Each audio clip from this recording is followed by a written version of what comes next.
Pinakalat ng mga otoridad sa Cebu ang 2,489 na security at support personnel upang masiguro ang kaligtasan ng publiko ngayong Semana Santa 2026. Ipinatupad ni Cebu City Mayor Nestor Archibal ang mobilisasyon na kinabibilangan ng 1,251 na pulis mula sa Philippine National Police at 1,238 na force multipliers at partner agencies na inilagay sa mga simbahan, pangunahing kalsada, transport terminals, commercial centers at iba pang lugar na inaasahang dadagsain ng tao. Nakipagtulungan din ng pamahalaang lungsod sa mga opisyal ng simbahan, transport operators at komunidad upang matiyak ang maayos na daloy ng selebrasyon. Ipinalabas din ni Governor Pamela Baricuatro ang mga kautusan sa transportasyon upang unahin ang kaginawaan ng mga pasahero at maiwasan ang sobrang siksikan sa mga bus terminal sa probinsya, lalo na sa mga araw na matao ang biyahe. Ayon sa gobernador, hindi na dapat maranasan muli ang mahabang pila ng mga pasahero gaya ng nakaraang mga taon. Ipinatupad din ang deployment ng libreng bus para sa mga vulnerable sector at mga commuter na nangangailangan ng tulong sa kanilang pagbiyahe. Samantala, mahigpit din ang paghahanda ng Philippine Coast Guard District Central Visayas para sa Semana Santa at paparating na summer season. Ayon kay Captain Jerome Lozada, PCG Station Commander ng Coast Guard Station Central Visayas, ipinatupad na ang koordinasyon nila sa iba pang unipermadong ahensya ng gobyerno upang masiguro ang maayos na pagpapatupad ng seguridad at kaligtasan sa mga pantalan, karagatan at sa mga pasahero ngayong Semana Santa.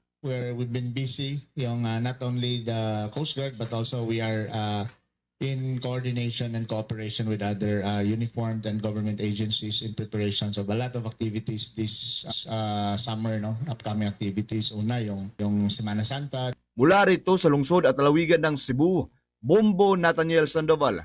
This is Bombo Radio Philippines, the #1 and most trusted source of news and information.